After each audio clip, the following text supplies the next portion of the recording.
Allô, allô, est-ce que tout le monde nous entend? Waouh, je sens que les problèmes techniques. Bonjour à tous. Je sens que les problèmes techniques. Oui, mais ça y est, je suis tout seul, je crois, non? Il n'y a plus que moi. Est-ce que je me trompe ou est-ce qu'il y a plus que moi? Magnifique. Extraordinaire.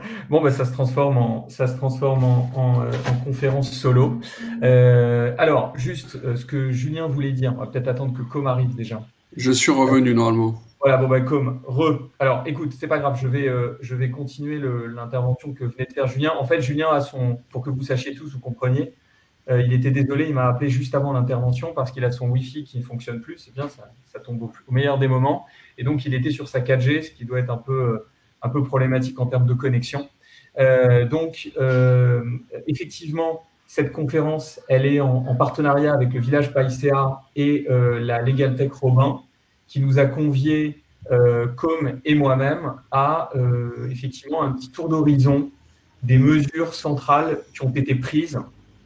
Bonjour Valéria, des mesures centrales qui ont été prises par le gouvernement justement pour lutter contre les difficultés des entreprises dans le cadre de cette crise du Covid-19. Donc l'idée qu'on avait envisagée, c'était de vous faire une rétrospective qui soit la plus complète possible, parce que c'est vrai que, si vous voulez, sur le sujet du Covid-19, ça part un peu dans tous les sens, il y a des informations, il faut dire aussi que c'est updaté tous les 2-3 jours, si ce n'est pas parfois tous les jours. Et donc l'idée, c'est d'essayer de vous proposer voilà, un panorama des mesures sur des sujets qui vont être très variés, qu'on va expliquer, pour que vous ayez une bonne idée en tête. Alors, ce qui est important de préciser, c'est que dans tous les cas, à la fin de cette présentation, on va naturellement répondre à toutes les questions que vous pourriez avoir, si on peut y répondre, si on a la matière pour le faire. Si on est dans des cas qui sont spécifiques, on n'hésitera pas à vous faire un retour via la startup Robin et on répondra à l'intégralité des questions que vous avez. Donc, vous ne partirez pas de ce webinaire en vous disant, voilà, on ne m'a pas répondu à ma question, je ne sais pas ce que je dois faire, etc., etc. Donc, vous aurez dans tous les cas une réponse à toutes vos questions. Voilà. Alors, ce que je propose, comme si tu es d'accord, Oui, j'en discutais tout à l'heure avec toi, c'est qu'on organise ce webinaire de la manière suivante. Il y a des sujets qui sont des sujets qui touchent au financier, à la fiscalité, à tout ce qui touche au business au sens large du terme, qui comprendront d'ailleurs aussi la partie impôts, etc., etc.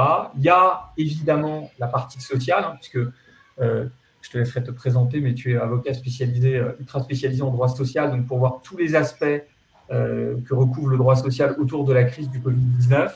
Et puis après, il y a aussi deux autres points que j'aborderai, si vous en êtes d'accord, c'est la question des partenaires commerciaux, avec évidemment en ligne de mire le bailleur, le loyer, qui est un point central, avec des questions qui nous reviennent quand même très régulièrement depuis plusieurs semaines maintenant. Et enfin, les procédures. J'espère que ça concerne peu d'entre vous, mais il y a peut-être certains qui ont des procédures en cours, qui s'interrogent pour savoir où est-ce qu'on en est, que ce soit au niveau judiciaire, au niveau administratif, au niveau fiscal. Et on leur expliquera, c'est très simple, c'est très rapide, quelles sont les conséquences de cette crise sur ces procédures en cours. Voilà. Est-ce qu'on est bon sur ça le me, modus operandi ça me paraît un beau déroulé? programme déjà. Eh ben, magnifique. Écoutez, donc, comme je l'indiquais tout à l'heure, on va commencer par évoquer les aides financières. Alors, sur la question des aides financières, encore une fois, on a entendu beaucoup de choses, parfois des informations qui étaient un peu contradictoires. Il y a un sujet qui revient régulièrement, c'est le sujet du fonds de solidarité. Bon, ça, beaucoup de gens en ont entendu parler. Vous avez probablement des questions multiples et variées pour savoir si vous rentrez dans le cadre ou pas. Il y a évidemment des critères qui ont été déterminés. Alors, les critères, c'est quoi? Il y a déjà quelles sont les entreprises. Donc, ça s'adresse effectivement à une typologie précise d'entreprise, puisque ce sont des micro-entreprises, donc des sociétés ou des PME, donc entre 0 et 10 salariés, ou des entrepreneurs individuels. Ce sont des sociétés qui ont un chiffre d'affaires qui est inférieur à 1 million d'euros ou qui ont un bénéfice imposable qui n'excède pas 60 000 euros. Voilà. Alors, la question qui s'est posée, c'est la question de savoir comment est-ce qu'on faisait le calcul pour déterminer si on était éligible à cette aide ou pas. C'est très simple. Il s'agit de faire un comparatif entre le mois de mars 2019 de l'année dernière et le mois de mars 2020. S'il y a un décalage, alors là aussi les choses ont varié, on était à 70%, puis on est descendu à 50%. S'il y a un décalage de plus de 50%, un différentiel de plus de 50% entre le chiffre d'affaires généré par l'entrepreneur individuel ou la TPE en mars 2019 et le chiffre d'affaires généré en mars 2020, alors à ce moment-là, on pourra prétendre à une aide. Souvent, il y a une question qui revenait, donc je l'anticipe, qui est celle de savoir, oui, mais alors expliquez-moi, qu'est-ce qui se passe si j'ai créé une entreprise après mars 2019? Alors, soit vous l'avez créée après le 1er février 2020, c'est tout récent. Et dans ce cas-là, vous n'êtes pas concerné par la mesure. Désolé, il y en aura d'autres, on en parlera, mais en tout cas pas celle-là. En revanche, vous avez créé votre entreprise entre mars 2019 et mars 2020, c'est une question qui régulièrement a été posée. Bah, c'est sûr que dans ce cas-là, on ne peut pas faire de comparatif. Donc, comment on fait entre mars 2019 et mars 2020? Donc, comment on fait? C'est très simple, on prend la moyenne entre avril 2019 et mars 2020 et on regarde s'il y a un décalage de plus de 50% entre cette moyenne et le mois de mars 2020. Voilà. Donc, vous pouvez naturellement y prétendre dans ces cas-là. Alors, l'autre question qui vient immédiatement, c'est celle du montant. Parce que je vois beaucoup de gens dire, ah, voilà, j'ai droit à 1 500 €. Et non, 1 500 €, c'est un maximum. En réalité, ce qui va se passer, c'est qu'il va y avoir donc ce décalage entre potentiellement, donc si on prend le cas classique, entre mars 2019 et mars 2020. Et si le décalage de chiffre d'affaires est inférieur à 1 500 €, vous n'aurez pas le droit à 1 500 €. Vous aurez droit à la perte que vous avez subie dans un maximum de 1 500 €. Ça aussi, il faut l'avoir en tête. Parce que j'en voyais beaucoup dire, non, mais moi j'ai perdu 300 €, je vais demander 1 500. Non, ça ne fonctionne pas comme ça. Donc ça, c'est effectivement très important de le préciser. Alors, il faut savoir dans ce fonds de solidarité la possibilité de demander plus que 1 500 €. C'est tout à fait envisageable. Je répondrai, Jim, à votre question tout à l'heure, pardonne-moi. Il y a possibilité donc de demander plus de 1 500 €, demander 2 000 €, en tout cas supplémentaires, si nous arrivons à démontrer que la société a un véritable risque de faillite. Dans tous les cas, ça se fera au cas par cas. Et je voyais Bruno Le Maire en interview il y a quelques heures expliquer qu'en réalité, on pouvait monter jusqu'à 3, 4, voire 5 000 €.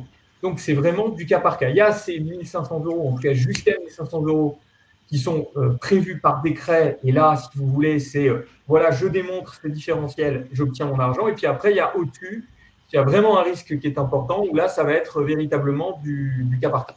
Voilà. Donc ça, c'est effectivement très important quand on parle de fonds de solidarité, de comprendre comment il fonctionne. Alors, après, comment est-ce qu'on fait appel à ce fonds-là? Eh bien, ça se fait directement sur le site de la DGFiP depuis le 1er avril dernier. Je ne sais pas si certains d'entre vous ont déjà procédé ont déjà essayé d'obtenir effectivement cette aide. Ce qu'il faut comprendre également, c'est que si vous voulez, le contrôle est un contrôle assez rapide. Puisque concrètement, vous mettez vos informations, il y a une attestation sur l'honneur, vous mettez les éléments financiers qui justifient ce décalage, et normalement, selon toute vraisemblance, l'aide devrait être débloquée assez rapidement et assez facilement. En revanche, s'il s'agit d'une fameuse aide à 2 000 € donc qui intervient lorsqu'on a de vraies difficultés financières, là par contre, ce sera nettement plus compliqué de l'obtenir et il faudra transmettre des éléments qui soient bien plus précis. Voilà. Donc, que vous ayez un petit peu tous ces éléments en tête. Donc, premier sujet, le fonds de solidarité. Deuxième sujet, l'emprunt.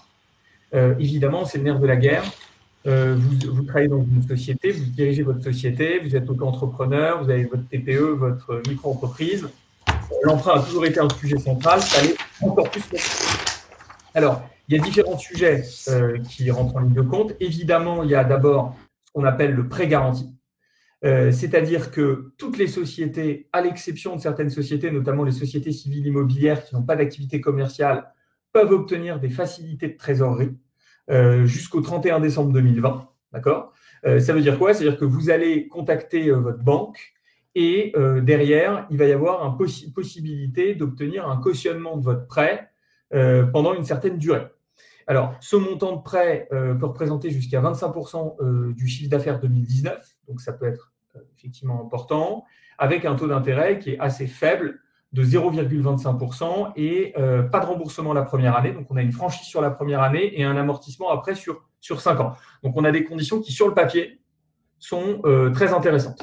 Alors, moi, j'ai eu des retours d'un certain nombre d'entrepreneurs qui m'expliquaient, voilà, il y a d'ailleurs une question un peu qui touche à ça, qui m'expliquait que les banques, en fait, c'est pas tant qu'elles refusaient le cautionnement, c'est juste qu'elles n'étaient pas toutes informées de ce mécanisme-là. Il y en a qui sont plus ou moins proches de la BPI et malheureusement, c'est un peu la loterie là-dessus. C'est-à-dire que si votre banque vous dit « désolé, moi, la BPI, je ne connais pas », ce n'est pas dans cette période de crise-là qu'elle va commencer à, si vous voulez, s'informer sur les mécanismes et commencer à devenir proche du jour au lendemain de la BPI. Donc, malheureusement, effectivement, c'est un peu, comme je disais, c'est un peu la loterie en fonction des établissements bancaires dans lesquels on se trouve. Bon, donc il y a ce sujet-là. Il y a un troisième sujet, toujours relatif aux emprunts au sens large et aux prêts. Ce sont les prêts directs, pas les prêts cautionnés, mais les prêts directs auprès de la BPI, de la Banque publique d'investissement. Alors, il y a deux dispositifs que je vous invite à regarder. Il y a le prêt atout et le prêt rebond, qui sont des prêts sans garantie, dans un cas sur 3 à 5 ans, dans l'autre sur 7 ans. Dans un cas, on est sur des sommes entre guillemets, assez faibles, de 10 000 à 300 000 euros. Dans l'autre cas, on peut monter jusqu'à 5 millions d'euros. D'accord ? Donc, ça dépend des régions aussi. Attention, c'est-à-dire que la BPI, il faut le rappeler, c'est régional. Donc, naturellement, ça va dépendre de la région dans laquelle vous trouvez. Mais en tout état de cause, il ne faut pas hésiter à envisager de postuler aussi pour ces prêts-là si vous rentrez dans les conditions. C'est-à-dire qu'en gros, souvent, il faut expliquer qu'on a des difficultés de trésorerie temporaire, ce qui, vu le contexte, ne me semblera pas forcément compliqué à justifier. Bon. Et puis, on a aussi, et ça c'est important, un appui opérationnel qui est offert par le gouvernement dans la négociation de vos rééchelonnements de crédit.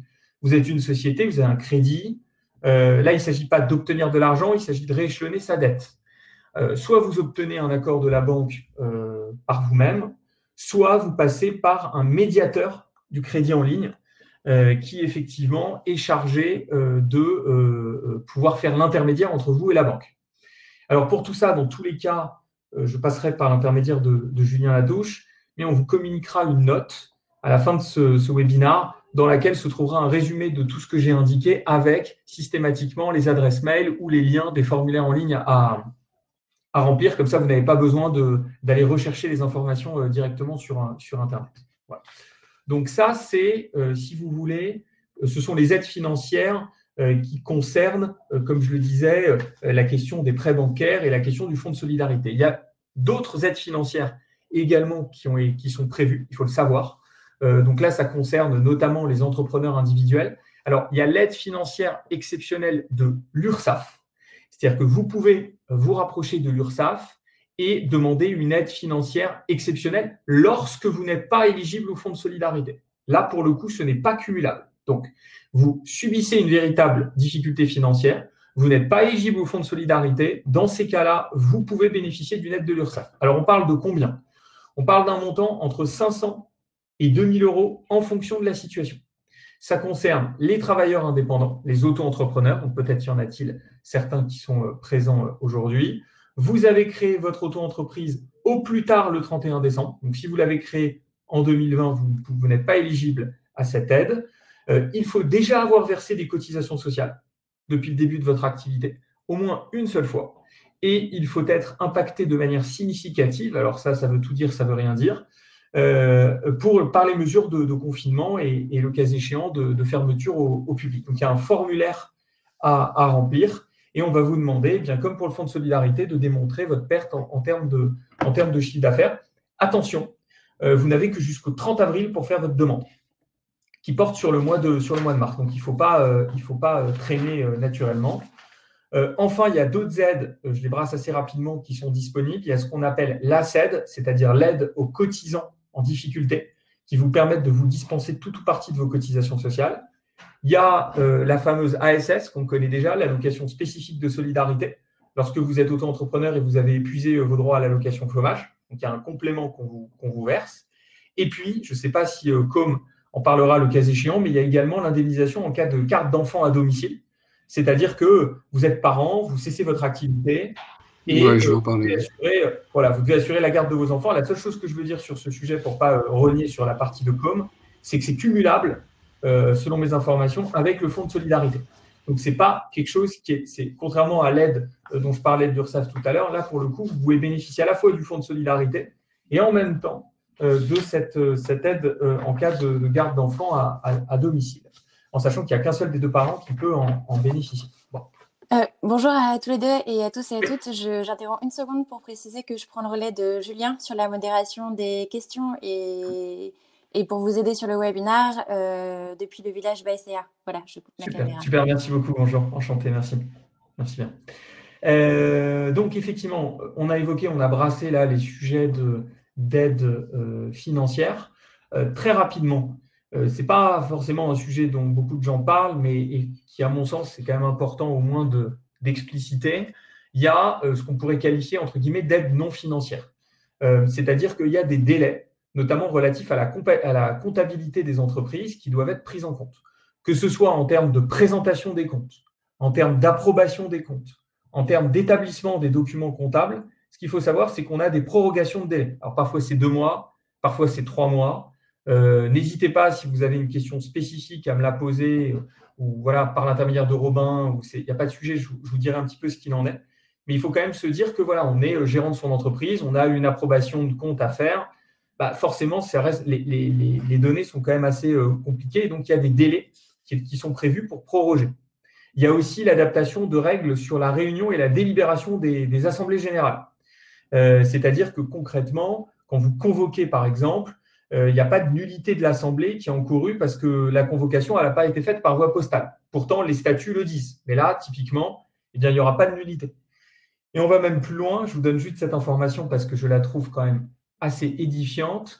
La tenue des assemblées, elle est permise sans que éventuellement leurs membres n'assistent à la séance, que ce soit en y étant présent physiquement ou par des moyens de visio. Autrement dit, si vous avez essayé de convoquer quelqu'un et qu'il n'a pas répondu favorablement à votre demande, techniquement, si on se base stricto sensu sur les textes, eh bien, ça pourrait avoir des conséquences puisqu'il y a des décisions qui pourraient être prises sans que nécessairement les conditions de majorité et de quorum soient respectées. Ce sera probablement source de contentieux, j'en suis convaincu, à la fin de ce confinement, mais en tout cas, sachez qu'il y a si vous voulez, des dispositions qui sont des dispositions qui sortent très clairement du cadre de droit commun classique, qui ont été prises et qui peuvent avoir des implications très importantes sur votre activité de tous les jours. Dernier sujet sur le financier, et j'en finis par là parce qu'il est quand même fondamental aussi, c'est le nerf de la guerre, c'est l'argent, c'est le fiscal.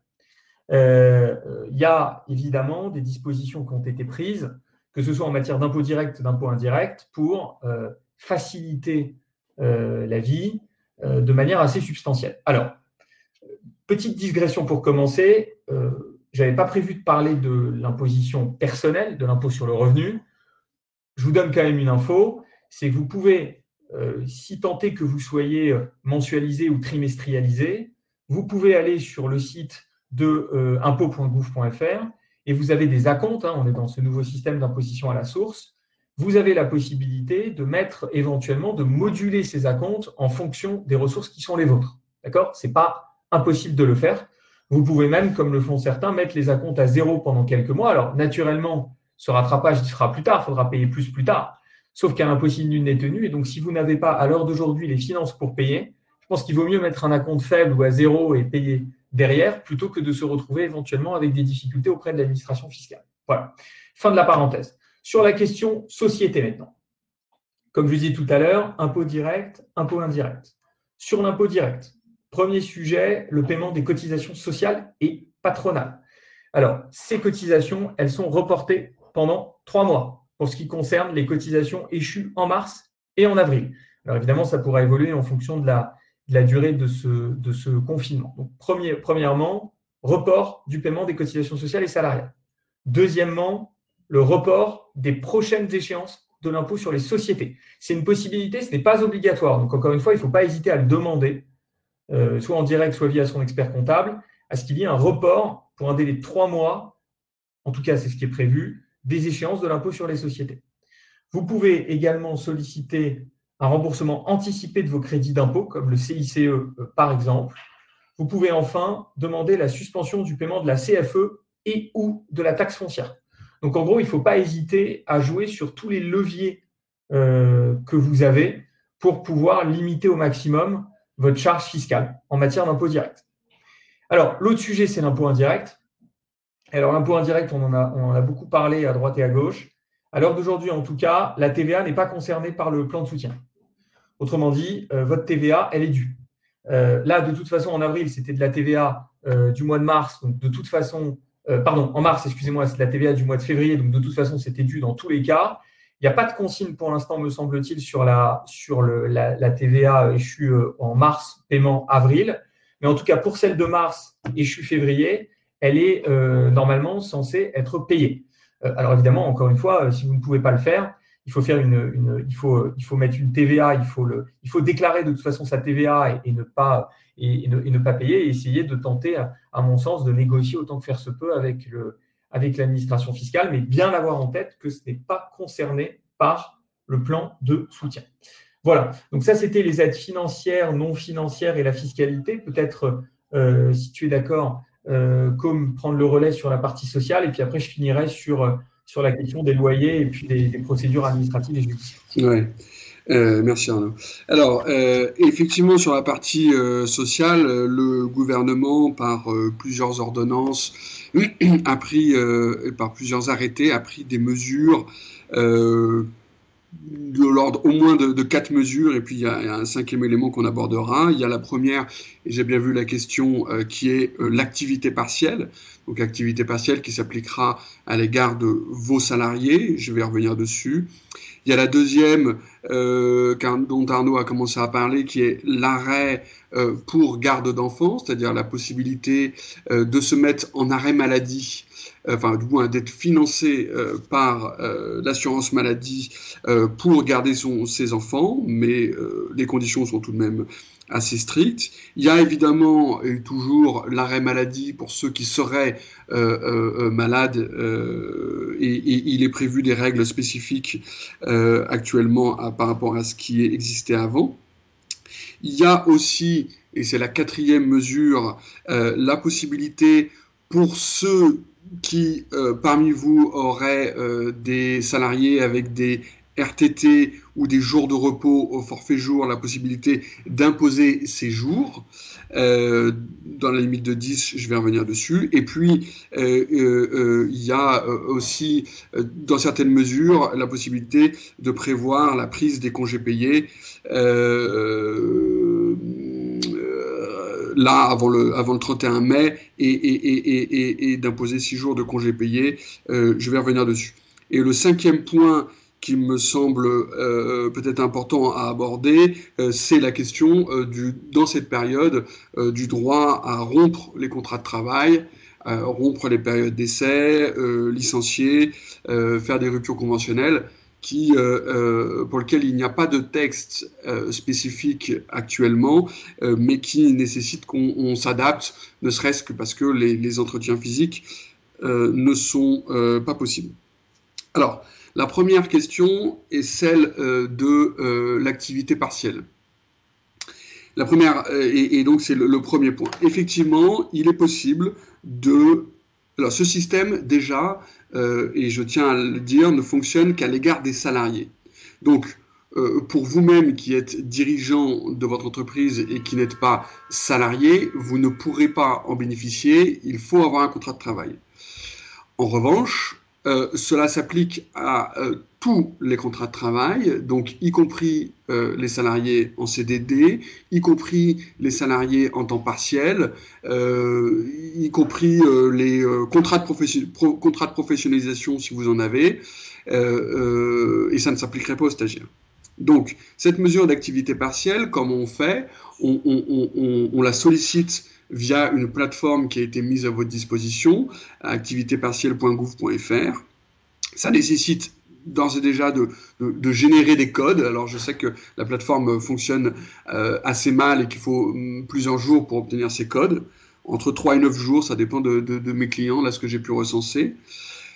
Ensuite, il va falloir, une fois que vous aurez accès à cette plateforme, il va falloir remplir un certain nombre d'informations qui sont, je dirais, plus de l'ordre de l'administratif, du nombre de salariés que vous possédez, remplir l'adresse, enfin bon, un certain nombre d'informations administratives, mais surtout, il va falloir que vous expliquiez les raisons pour lesquelles vous souhaitez recourir à l'activité partielle. Alors, évidemment, c'est les plus grosses entreprises qui sont les plus regardées, mais puisque l'administration dispose de 2 jours après que vous ayez fait votre demande pour la refuser, et que son silence vaut acceptation, mais quand même, il est bon de prendre le temps de bien expliquer en quoi est-ce que vous avez la nécessité de recourir à ce système, puisque vous le savez, ça va coûter extrêmement cher à l'État, et que les directions régionales du travail, ont déjà fait des refus pour certaines sociétés. Donc, 2 grandes motivations. D'abord, vous faites partie des activités interdites du fait du coronavirus, vous organisez des salons, vous travaillez dans un magasin qui a été fermé. Bon, là, pas trop de difficultés, vous êtes une activité interdite. Ensuite, vous n'êtes pas dans ces activités interdites. Eh bien, dans ce cadre-là, il va falloir justifier des difficultés économiques que vous rencontrez, c'est-à-dire le fait que vous ne générez plus de chiffre d'affaires, que vous avez une activité en baisse forte, et là, sans avoir besoin de donner des chiffres précis, puisque vous n'êtes pas forcément en mesure de chiffrer encore les choses exactement, il va falloir expliquer concrètement pourquoi est-ce que vous ne pouvez plus travailler. Est-ce que c'est lié à vos partenaires qui ne viennent plus travailler avec vous, qui ne fournissent plus la matière première ou les éléments dont vous avez besoin? Est-ce que c'est lié au fait que vous n'avez plus de clients? Est-ce que c'est lié au fait que vous n'avez plus la source de publicité qui était nécessaire et que vous avez des revenus ne fonctionne plus? Enfin voilà. Donc il faut expliquer en quoi est-ce que vous rencontrez des difficultés économiques. Alors, ensuite, donc, la question qui était, pourriez-vous revenir sur les comportements qui représentent une fraude en période de chômage partiel? Une fois que vous avez mis votre salarié au chômage partiel, vous avez 2 possibilités finalement, c'est de le mettre en chômage partiel total, c'est-à-dire que dans ce cadre-là, son contrat de travail est complètement suspendu. Et donc, il ne peut plus travailler pour vous. Et dans ce cas, la fraude la plus importante, ça va être celle où vous allez continuer à faire travailler vos salariés et que ça va se voir ou qu'à un moment, votre salarié va s'en plaindre. Et là, effectivement, derrière, les directs et l'État pourraient venir vous demander remboursement de ce qui a été versé. Donc, pendant cette période, le contrat de travail de vos salariés sont suspendus.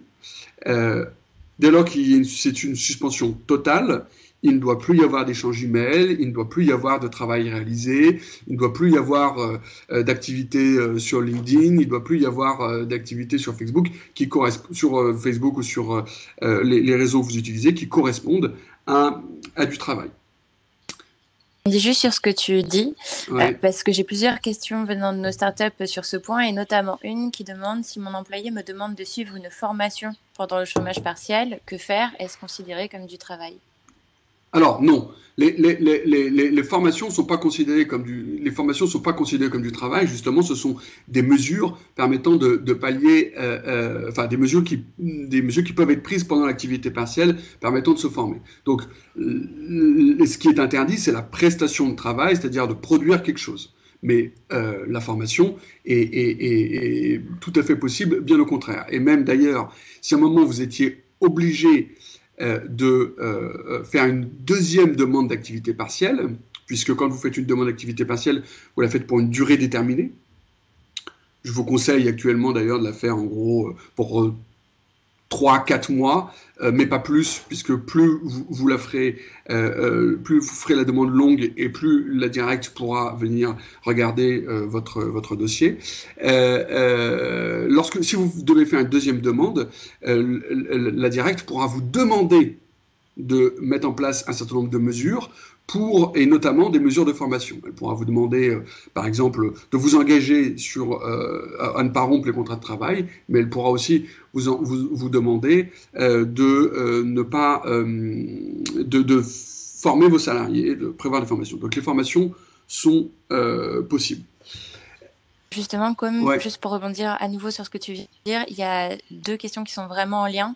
La première, c'est donc tu confirmes qu'il ne faut pas refaire sa demande chaque mois, mais qu'on peut la faire pour plusieurs mois et que l'idéal, c'est justement de le faire pour 3-4 mois Ouais, et alors pas là-dessus, plus.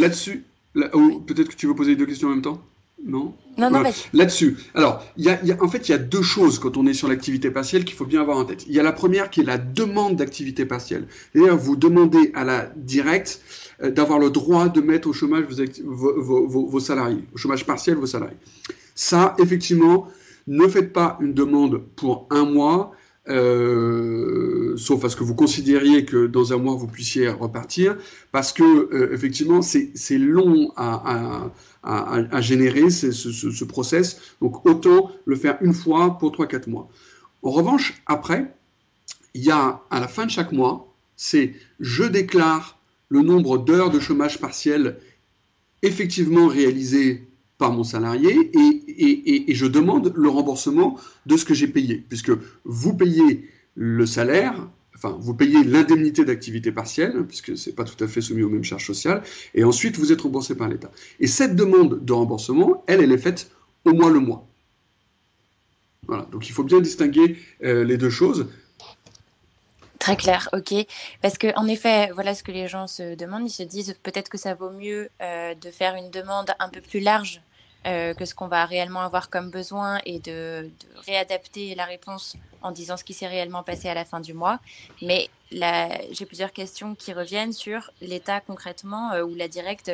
Quels moyens auront-ils et quels moyens mettront-ils en place pour vérifier ce qui a été mis en place avec les employés, s'ils n'ont pas travaillé, s'ils n'ont pas envoyé de mail, comme tu le disais, s'ils n'ont pas travaillé sur Facebook, LinkedIn, etc. Alors, l'État, ils vont mettre aucun moyen en place de fait, hein, parce que je pense qu'ils n'en ont juste pas la capacité matérielle.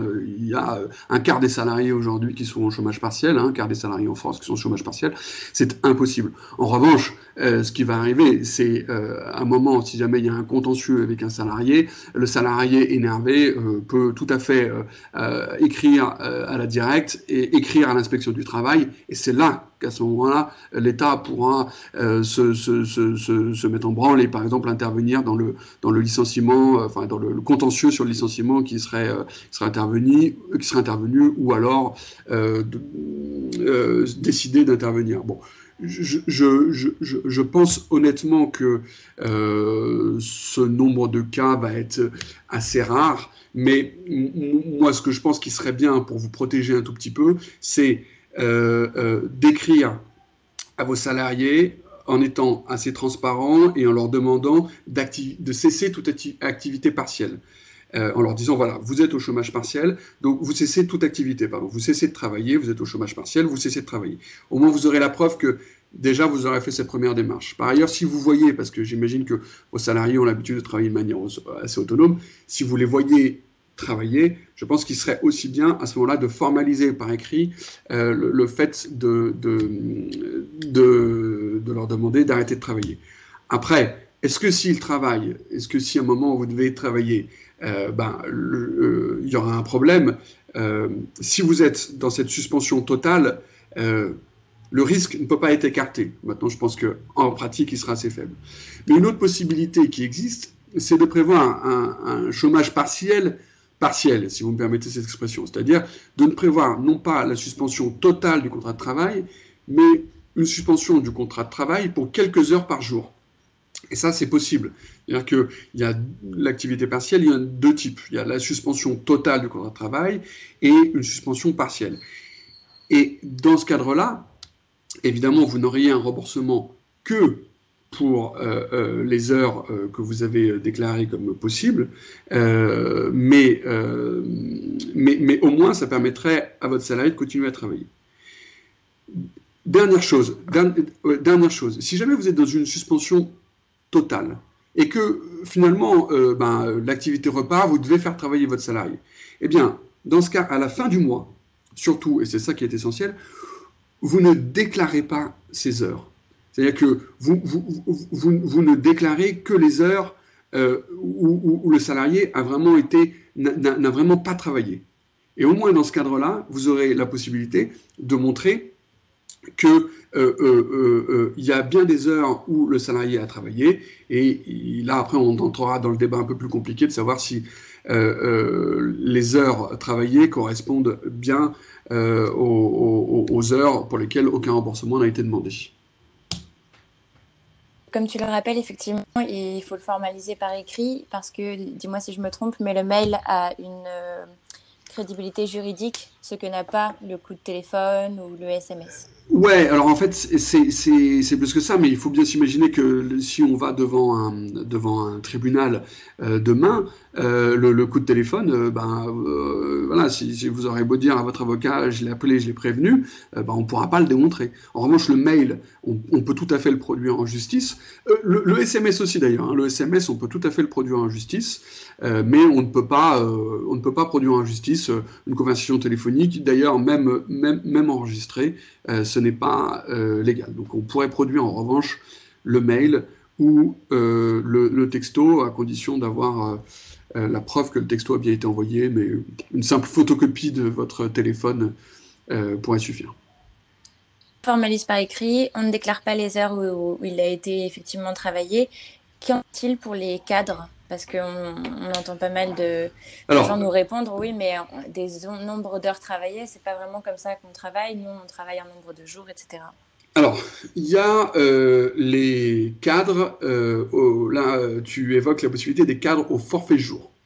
Alors, les cadres au forfait jour, effectivement, on s'est longtemps posé la question de savoir si ils étaient admis à ce système d'activité partielle. Alors, si on est dans une suspension totale du contrat de travail, aucun problème, les cadres au forfait jour sont admis, ils ont toujours été admis. La question qui était plus compliquée, c'est si on est dans une suspension de quelques heures par jour, une suspension partielle. Alors, là, ça a été désormais prévu par les ordonnances qui ont été prises par le ministère du Travail et le gouvernement, qui prévoit effectivement que désormais, et pour la durée de la crise, les salariés au forfait jour, qu'ils soient cadres ou non cadres, mais les salariés qui travaillent en journée et qui ne travaillent pas en heure, sont admis au chômage partiel, y compris au chômage partiel temporaire, et on va considérer que leur journée, en gros, c'est une journée de 7 heures. Voilà, c'est la règle qui a été retenue, donc on va considérer qu'une journée de travail, c'est une journée de 7 heures, même si je sais qu'en pratique, c'est probablement pas le cas, mais c'est la règle qui a été retenue. Hyper. J'ai d'autres questions dans l'extérieur, mais est-ce que tu étais en bout de ton agenda? Alors sur l'activité partielle, j'étais au bout. Donc s'il y a d'autres questions sur l'activité partielle, on peut peut-être les prendre tout de suite. Et après, je viendrai sur les autres dispositifs. D'accord. Alors là, c'est des questions plutôt côté salarié. Est-ce qu'un salarié peut poser un congé payé pendant une période d'activité partielle? Alors, la règle pour le congé payé et d'ailleurs pour l'arrêt de travail pour maladie, qui n'est pas le cas de l'arrêt de travail pour garde d'enfants, la règle pour les congés payés et pour l'arrêt de travail pour maladie, c'est que le premier prime. Autrement dit, dès lors que les congés payés ont été posés avant l'activité partielle, ou dès lors que le salarié est en arrêt maladie avant l'activité partielle, les congés payés vont s'appliquer et l'arrêt maladie va s'appliquer. Donc le salarié, on ne pourra pas déclarer pour la période de congés payés ou pour la période d'arrêt maladie le salarié en activité partielle. On n'obtiendra pas de remboursement de son salaire via l'activité partielle. En revanche, il sera en congé payé, donc salaire maintenu, ou en arrêt maladie, donc salaire maintenu à 90% du brut, en tout cas comme c'est prévu par la loi. Et avec, pour l'arrêt maladie, remboursement d'IJSS. Donc la règle, c'est qu'est-ce qui a été posé en premier? Est-ce que c'est les congés payés qui ont été posés en premier? Et dans ce cas, la période de congé payé s'appliquera, même si elle est au milieu de l'activité partielle. Est-ce que c'est est-ce que le salarié a été mis en activité partielle en premier? Et dans ce cas, il ne pourra pas être en congé payé, sauf, évidemment, à ce que vous soyez, le salarié et l'employeur, en soient tous les deux d'accord, évidemment. Mais le salarié ne pourra pas décider seul d'être en congé payé. Très clair. Et enfin, une dernière question. Est-ce qu'un salarié au chômage partiel peut travailler pour une autre entreprise? Ouais, alors c'est une question qui a été effectivement posée. Visiblement, le gouvernement a indiqué que ça lui paraissait admissible.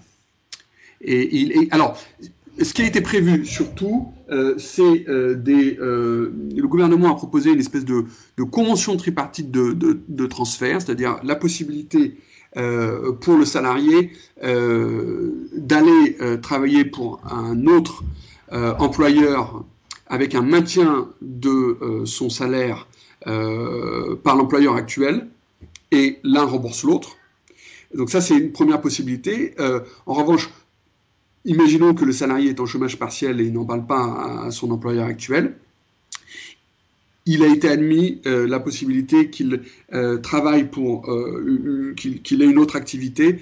Bon, ça me paraît quand même assez délicat à l'égard du salarié, puisque de fait, l'État paiera alors même qu'il reçoit une rémunération. Donc, ce ne serait pas tout à fait ce que je conseillerais, mais en tout cas, visiblement, ça a été admis, notamment pour les activités. Je pense qu'il y aurait, disons qu'on va dire qu'il n'y aura aucune difficulté pour les activités bénévoles. Imaginons quelqu'un qui donne un coup de main bénévole dans une entreprise ou dans une association. Ça serait, à mon avis, plus problématique pour une activité rémunérée. Donc, tu dis c'est admis, mais pas légiféré, en fait. Et le vrai conseil, c'est de dire à son employeur qu'on compte prendre une autre activité. Si elle est bénévole, aucun impact. Si elle est rémunérée, a priori, ça permettrait de rembourser l'employeur initial ou l'État, ouais, c'est ça? si elle est rémunérée, la règle parfaite, ça serait de passer par la convention tripartite de transfert entre les deux sociétés, qui, je sais, n'est pas très mobilisée, mais un dispositif a été mis en place. À défaut, si elle était rémunérée, il me semble qu'il faudrait quand même quitter le système de l'activité partielle, quoi. C'est la fin des questions externes sur l'activité partielle. Ok. Alors, sur les autres dispositifs qui peuvent être mobilisés. Donc, il y a l'arrêt pour garde d'enfants. Alors, l'arrêt pour garde d'enfants, il est ouvert aux salariés, mais aussi aux dirigeants. Hein, dès lors qu'ils ont un mandat qui leur permet d'accéder à l'assurance maladie et qu'ils sont couverts par les IJSS, c'est-à-dire par les indemnités journalières de sécurité sociale, donc, dès lors qu'ils cotisent à la sécurité sociale. Cet arrêt permet, pour ceux qui ne peuvent pas, alors attention, parce que ça va peut-être en refroidir plus d'un, mais c'est pour ceux qui ne peuvent pas, qui sont obligés de se rendre physiquement sur le lieu de travail. C'est-à-dire que la caisse primaire d'assurance maladie, enfin le site Amélie indique que dès lors qu'un salarié a possibilité d'être en télétravail, il n'est pas éligible à ce dispositif. Donc ça, c'est assez fondamental parce que j'imagine que beaucoup de ceux qui nous écoutent ont la possibilité d'être en télétravail. Mais pour ceux qui n'ont pas cette possibilité, ils ont la possibilité de mobiliser cet arrêt pour garde d'enfants, à la condition également que leur contrat ne soit pas suspendu au titre du chômage partiel. Si leur contrat est suspendu au titre du chômage partiel, on va considérer qu'ils peuvent garder leurs enfants, donc ils ne peuvent pas mobiliser ce système. Donc ça, c'est un peu le système au bout du bout, lorsque vous êtes obligé de vous déplacer et que l'activité continue à fonctionner. Dans ce cas, vous avez la possibilité de prévoir un arrêt de 21 jours au maximum, renouvelable. Le gouvernement a limité jusqu'à présent la demande jusqu'au 15 avril, mais a priori, on pense que la possibilité va être renouvelée tant que nous sommes dans cette situation de crise, pour donc garder vos enfants de moins de 16 ans ou les enfants handicapés sans limite d'âge. Chez vous, et dans ce cas, vous êtes indemnisé comme en cas d'arrêt maladie. Ça veut dire que le salarié perçoit de la sécurité sociale les indemnités journalières de sécurité sociale, qui correspondent en gros à 50% de son salaire, et de son employeur un complément de salaire qui permet de porter, alors selon le Code du travail, de porter à 90% de la rémunération brute du salarié. Mais il faut faire attention parce que n'oubliez pas que vous êtes aussi soumis à des conventions collectives de branches et les branches peuvent prévoir un maintien à 100% du salaire. Donc il faut vérifier dans les conventions collectives ce qui s'applique. Ce maintien de salaire étant à la charge de l'employeur. Autre précision que je voulais ajouter, cet arrêt, comme l'arrêt maladie, intervient sans qu'il n'y ait plus de délai de carence. Autrement dit, les caisses primaires d'assurance maladie prennent en charge le salaire, les 50%, sans aucun délai de carence, donc dès le premier jour d'absence, et l'employeur doit verser le complément de salaire sans aucun délai de carence, c'est-à-dire dès le premier jour d'absence. Donc ça, c'est pour l'arrêt pour garde d'enfant.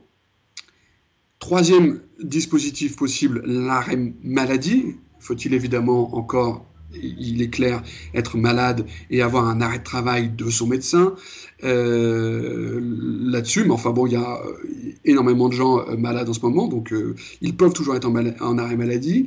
Là encore, pas de délai de carence, vous serez indemnisé en tant que salarié dès le premier jour et le complément de salaire doit être versé dès le premier jour. Dans les mêmes montants que rappelé là pour l'arrêt pour garde d'enfants. Dernier système, quatrième système pouvant être utilisé par l'employeur mais aussi par les salariés pour avoir un maintien de salaire, c'est évidemment les RTT, jours de repos, congés payés. Alors, évidemment, les RTT et jours de repos, ils sont définis par votre accord collectif. Donc, vous devez avoir un accord collectif, soit de branche, soit d'entreprise, et vous devez regarder comment ces RTT peuvent être imposés pour les imposer. Mais, dans les ordonnances du gouvernement, il est prévu que, en tant qu'employeur, vous pouvez imposer, moyennant le respect d'un délai d'1 jour franc seulement, vous pouvez imposer la prise de 10 jours de repos pour les salariés au forfait jour et 10 jours de RTT. Au total, c'est 10 jours. Hein. Au total, vous ne pourrez pas dépasser 10 jours. Donc 10 jours de RTT ou 10 jours de repos, donc qui peuvent permettre à vos salariés de prendre ces jours dès maintenant et d'être disponibles au moment où l'activité va être prise. Sur ce point, on avait également une question qui était, donc suite à ce que tu viens de dire, je pense qu'on peut confirmer, combien de jours par mois est-ce que c'est réutilisable chaque mois? Alors non, c'est 10 jours au total pour la période de la crise. Hein. C'est 10 jours au total. Ça, c'est pour les RTT et jours de repos. Pour ceux, je ne sais pas si ça existe, s'il y a dans les entreprises pour lesquelles il y aura un compte épargne de temps, il y a aussi possibilité de mobiliser les jours prévus dans le compte épargne de temps, mais toujours dans cette limite maximale, globale, totale de 10 jours. Vous avez la possibilité, donc il y a les congés payés qui sont à part. Les congés payés, il est prévu simplement par accord collectif. Donc pour ceux qui auraient des délégués syndicaux ou un CSE dans l'entreprise, simplement par accord collectif, la possibilité d'imposer maintenant 6 jours ouvrables, soit une semaine de congés payés. Mais encore faut-il un accord collectif pour pouvoir l'imposer. Donc quelque chose négocié avec les délégués syndicaux ou un CSE, donc il faut quand même être déjà une entreprise d'une taille un peu grosse. Il y a aussi,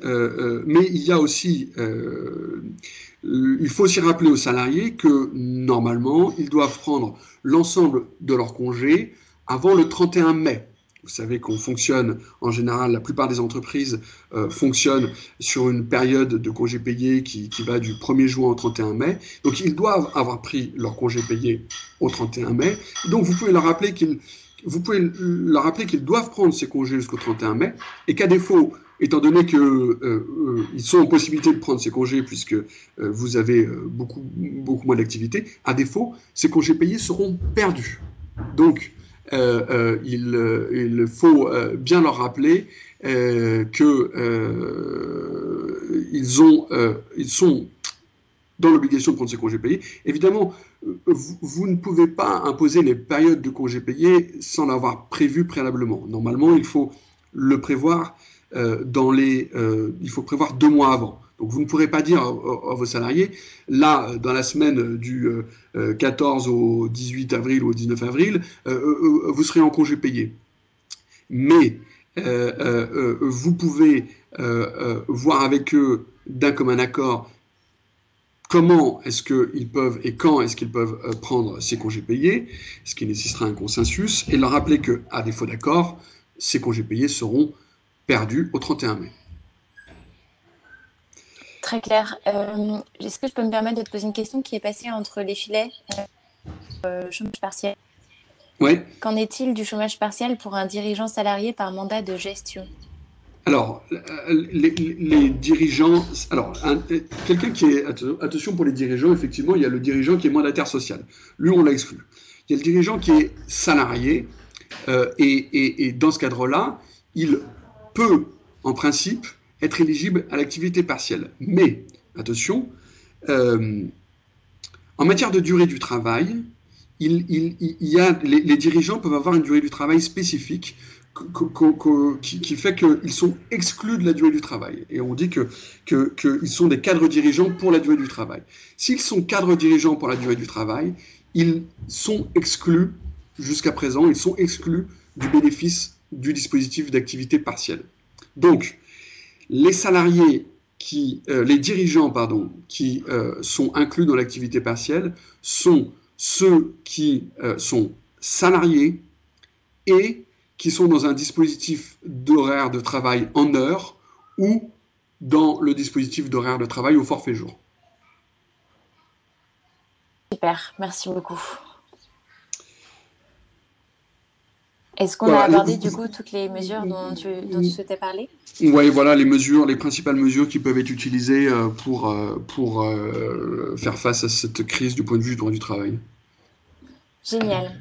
Donc du coup, je pense qu'on a abordé effectivement les aspects juridiques, financiers et du droit du travail.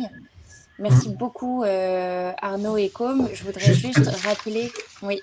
Pardon, juste peut-être, est-ce que c'est possible si on a encore 2-3 minutes, même pas 1 minute, juste de faire un tout petit point parce que je sais qu'il y a beaucoup de questions qui ont été posées sur la question des partenaires commerciaux et notamment des loyers. J'ai souvent eu des questions de la part de nos clients au sein de #avocat qui nous disaient alors qu'est-ce qu'on fait, est-ce qu'on doit payer nos loyers ou pas? Alors juste très rapidement et très synthétiquement, que ce soit pour les loyers, les factures d'eau ou l'électricité, il y a la règle et la négociation. La règle c'est quoi? C'est que si vous rentrez dans les critères du fonds de solidarité que j'ai évoqué tout à l'heure, à ce moment-là de droit, donc je répète, de droit, vous pouvez bénéficier de la suspension du paiement des loyers ainsi que de la suspension du paiement des factures d'eau et d'électricité. Alors, suspension, attention, hein, ça veut dire qu'il faudra payer.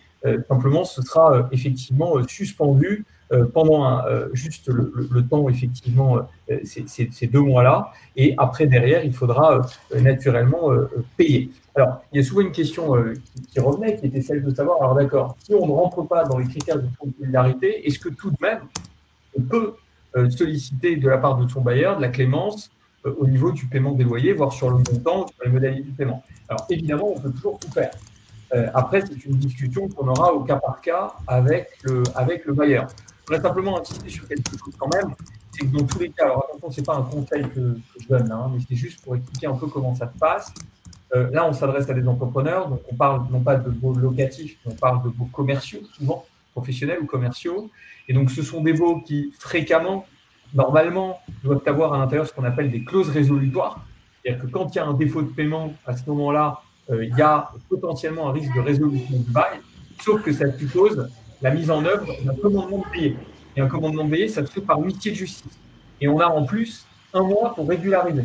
Autrement dit, vu le contexte, entre le moment où le bailleur va trouver un huissier pour faire un commandement de payer et que potentiellement il le fasse et qu'après derrière, durant ce délai de 1 mois, vous ne puissiez pas régulariser, il y a un monde, si vous voulez. Donc c'est pour ça que, si à impossible nul n'est tenu, ce que je disais au départ de mon intervention, si vous n'avez pas les moyens financiers de payer et que le bailleur ne veut vraiment rien faire, Bah, écoutez, dans ce cas-là, il faudra peut-être un peu jouer des coudes. Et pour ça, il faut avoir ces informations. Et puis, une dernière chose, on parlait des partenaires commerciaux et puis des procédures.